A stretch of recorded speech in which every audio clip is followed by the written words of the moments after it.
All right, ladies and gentlemen, welcome to the show, and thank you for tuning in. I am here live and lively, and glad to be so, and also glad to be here to chat with you here on Stand to Reason. Greg Coakley, your host, with you every Sunday from 2 until 5, and you can talk with me if you like, 1-800-227-5278. In the 714 area code, 754-4150 is the direct number. And I'd love to talk with you about anything that's on your mind in the area of ethics, values, and religion. My goal is to give you a piece of my mind, and I will look for that from you, and we'll take it from there. 1-800-227-5278, or Enforcer standing by. And I'd like to get to your calls pretty quickly because I missed you last week. I did an all-day seminar the day before, and on my feet for like 8 hours. And I just wasn't feeling good the next morning, let's put it that way. So I wasn't able to make it in, but I'm feeling fine now. Though I did get a haircut towards the end of the week, and the Enforcer, this is the first time she's seen me since my hair was cut, and she informed me that they cut off all the brown, which means there's only, well, you figure it out, gray left. And I'm trying to figure out how to, deal with that. I guess this is it's just the way it goes, right? There was a poster that was popular during the 60s entitled Desiderata, and it had a whole bunch of nonsense on it. Remember that, you gray hairs or no hairs? You are a child of the universe. You have a right to be here, that kind of stuff. Well, there was only one line in that whole thing. It was a kind of Khalil Gibran type thing, And if you don't know who that is, then you're lucky. But those who do are dating yourselves. And anyway, there was one line on that poster that I thought was useful, and it was, "Surrender joyfully the things of youth." And for some reason, that has stuck with me all of these years. And so the things of youth would include hair, or at least brown hair. And so I'm just getting used to the idea of surrendering that. I don't know if it's joyfully, but you just move on to a different phase.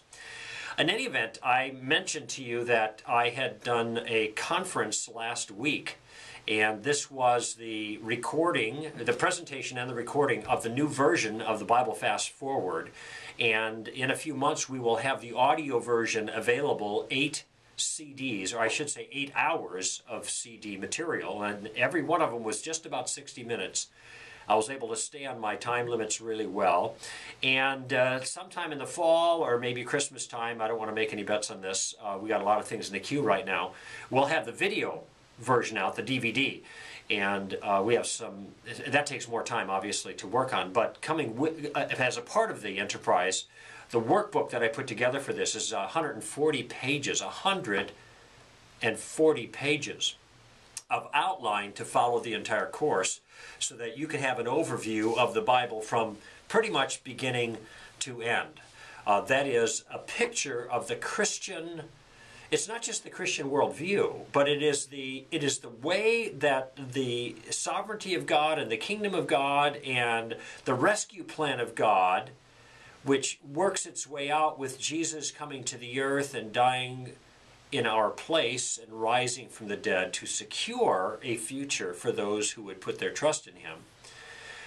There's a broader question, a historical/theological question, is how these things play themselves out as time unfolds from the beginning. How does God reveal these plans? And this is what the course is about. So you start in Genesis and you unfold over 8 sessions through the founding and development of the nation of Israel, the covenants that God makes with them, the Abrahamic, the Mosaic, and the New Covenant, to the point of Jesus, who fulfills all 3 magnificently and provides for us a new era to live under the rulership of God, the New Covenant period, which we're in now. And so this all puts it all together, and I hope you make a mental note that when the materials are produced that you grab a hold of this, because these things could actually change your life. There was something that happened, not something happened, a side point that I made in the second session last weekend that actually came to mind yesterday when I was at a garage sale with my wife. You know, it was Saturday morning. We both had some free time. I'm going out of town tomorrow for a couple of weeks. And so my wife said, hey, look at all the garage sales in the newspaper. Let's take a short junket, which we did, just her and I. And it was kind of fun. She gets more fun out of it than I do. I did buy a fishing pole, though, for $5 for Annabeth. In any event, there was a woman that was there at one of the garage sales. We went to the home, and she asked me what I did, and we got into a conversation very broadly about spiritual things. And I was reminded of something. She's Jewish. She announced that to me later, but her basic conviction is that if you're be a good person. She would never try to change anybody's religious view, and if she was thinking about when she found out that we had adopted some children, then she thought, boy, I think about being a foster parent because I could do this for kids, which I thought was great. And she said, I wouldn't want to impose my religion on them, though. I wouldn't make any imposition like that. Values, yes. Religion, no.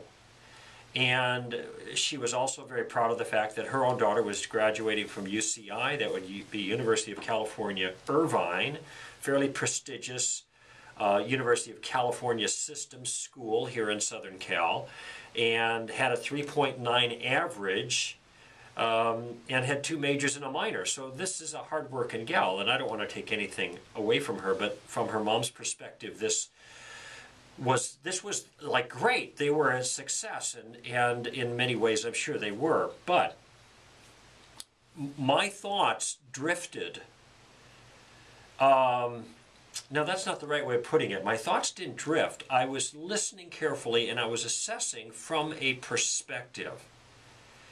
And I was assessing from the perspective of the big picture based on reality as I understand it, which is God and Jesus as Messiah, and the big picture of God seeking to redeem those who were estranged from Him.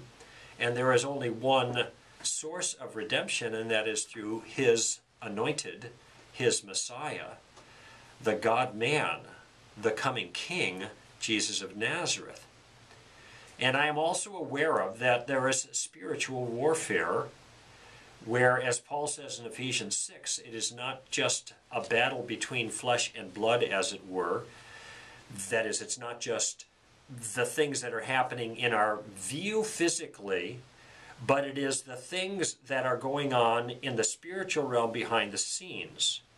And I think many Christians are sensitized properly to the broader issue of spiritual warfare, but what they, I think, are not so aware of is what form the spiritual warfare takes currently in at least Western civilization in our country.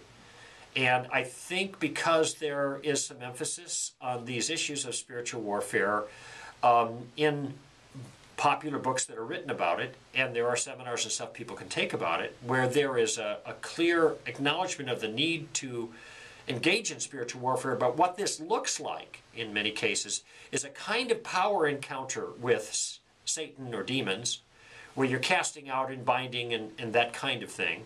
You're praying in certain ways to suppress the demonic activity. Seems to be the emphasis, and because of that, I'm not saying that this is an illicit or illegitimate way of going about it. I have some questions about some of the details, but that's not my point. My point is, if that's the emphasis that people think of when they think of spiritual warfare, I suspect they are actually missing what spiritual warfare generally entails here in this country. Can't speak for other parts of the world, but I think I can here.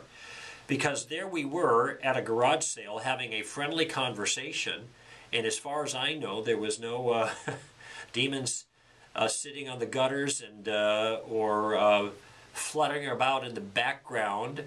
But there was no question to me that there was a battle that was raging, and that with this woman at least, the devil was winning.